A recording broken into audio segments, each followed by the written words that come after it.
A federal judge in Seattle has partially lifted a Trump administration ban on certain refugees after two groups argued that the policy prevented people from some mostly Muslim countries from reuniting with family living legally in the United States. U.S. District Judge James Robot heard arguments Thursday in lawsuits from the American Civil Liberties Union and Jewish Family Service, which say the ban causes irreparable harm and puts some people at risk. Government lawyers argued that the ban is needed to protect national security. Robot ordered the federal government to process certain refugee applications. He said his order applies to people with a bona fide relationship to a person or entity within the United States. President Donald Trump restarted the refugee program in October with enhanced vetting capabilities.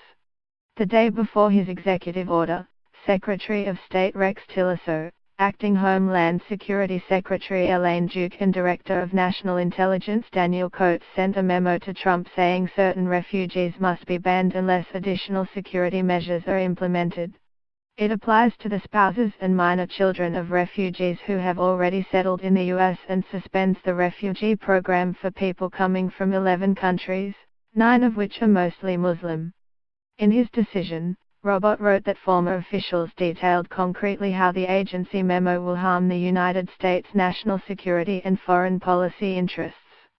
Robot said his order restores refugee procedures in programs to what they were before the memo and noted that this already includes very thorough vetting of individuals. In a statement, Department of Justice spokeswoman Lauren Essam said, "We disagree with the court's ruling and are currently evaluating the next steps." The ACLU argued the memo provided no evidence for why additional security was needed and did specify a time frame for implementing the changes. The group say the process for imposing the policy violated a federal law. August Fletch, a Justice Department attorney, told the judge that the ban is temporary and is a reasonable and appropriate way for agency heads to tackle gaps in the screening process. The lawsuits from the two groups were consolidated and represent refugees who have been blocked from entering the country.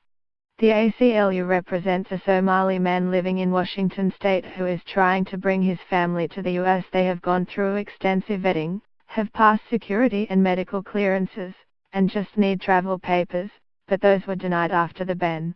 Lisa Nowlin, staff attorney for the ACLU of Washington, said in a statement they were happy for their client, who has not yet had the opportunity to celebrate a single birthday with his younger son in person, will soon have the opportunity to hold his children, hug his wife in the very near future, and be together again as a family for the first time in 4 years. Two other refugees included in the Jewish Family Service lawsuit are former Iraqi interpreters for the U.S. Army whose lives are at risk because of their service. Another is a transgender woman in Egypt living in such extremely dangerous circumstances that the U.S. government itself had expedited her case until the ban came down, said Mariko Hirose, a lawyer with the Jewish Family Service case.